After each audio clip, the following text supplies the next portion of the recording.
All this tile work was done by, this makes me laugh because this is almost like the old ad from Margaret for that Mexican restaurant, margaritas, and then with authentic Mexicans, which is so not politically correct, but they actually did bring in Mexican artisans to put this beautiful tile work down in many of Hillsdale's buildings. This is what was the old elevator shaft. Someone in their wisdom later put in plumbing and electrical work there, so that probably cannot be a elevator shaft now. So we didn't have an elevator right in here. There was like a rope freight elevator. Oh, freight elevator. Oh, it wasn't a people elevator. Rope. Okay. It wasn't a Right. So, yeah. And then this was through the dining room. And do you remember when it was the dining room? Let's see. Okay. I can't steal your thunder. Well, when this opened in 1885 or 1886, our uncle and cousin to my great grandfather John Keefer, and it was called American Plan. You had your room, and then you had breakfast and supper here too, and they would come in here. They'd also use this for. They didn't have all the space like they have now for public events, and they could have funerals, weddings, and everything you can think of in here. And then the kitchen would be back there. Right. And I think probably coal or wood or something. But right. My father, he briefly had public meals, I think, for about 8 months in 1962. He was here 61 to 75. But very competitive business and yes. hard. Right.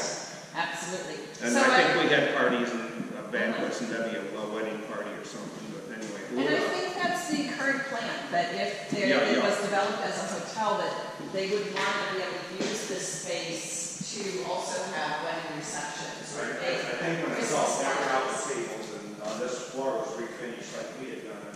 It's so beautiful. Sure. Absolutely. So Dr. Horton had a refurbishing company come in and expose some of this. So this is interesting in that this was the original wall, like a tin wall, the wainscoting on here. And then another company at some point came in and kind of created this. So I do believe that there was a bit of money spent here already on renovation, but it has not been put into the structure. Although it has a perfectly good new roof. And all of the windows were taken out and rehabbed and put back in. So these are all the original wood windows of the hotel. I think he had to do some work downstairs to shore up the foundation too. Okay. I heard that part of the agreement with the city was that these had to be hotel. You mentioned. So there is a part in the purchase agreement that the city, the TIFA has to market it and develop it as a hotel, or at least make efforts to market it and develop it as a hotel in the first year. And then after, if we're not able to find a developer. So just getting back to the status, I'm sorry, we kind of waylaid off of that. But so the status is TIFA owns it. We are marketing it as a hotel. We had a hotel feasibility study done. We put out what's called a request for proposals, RFP, and sent it to many, many places and advertised it to try to get a developer. No interest, not one. We had one proposal submitted. We had one group that was very, very close and really crunched the numbers and just could not, they say it doesn't pencil out, like if you really, but they also came up with a total development cost of $7 million. So yeah, $7 million, you're not going to make $4 million on the margin, right? I mean, so the current status is we are turning that, and this is we, by we I mean me, turning that RFP, same information, into what's called an RFQ. So an RFQ is request for qualifications. So that should, and also send it out.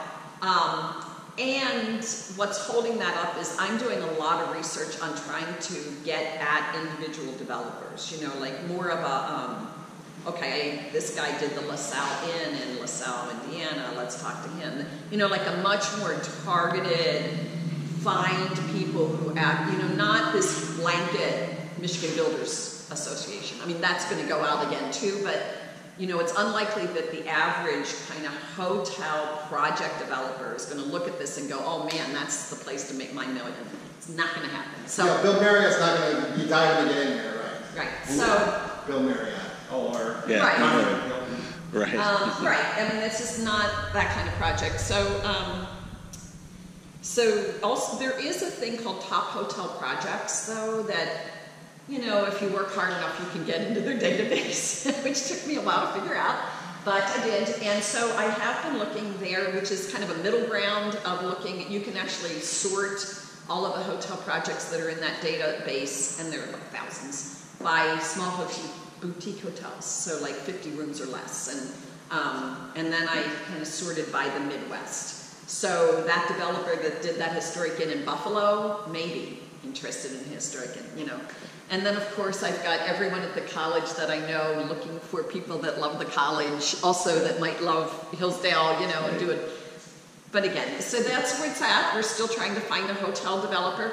I would love to see it developed as, and not that it even matters what Mary Wolfram wants to see, right? But, you know, I think lots of people would love to see it developed into a small boutique hotel that would drive a lot of economic development and business.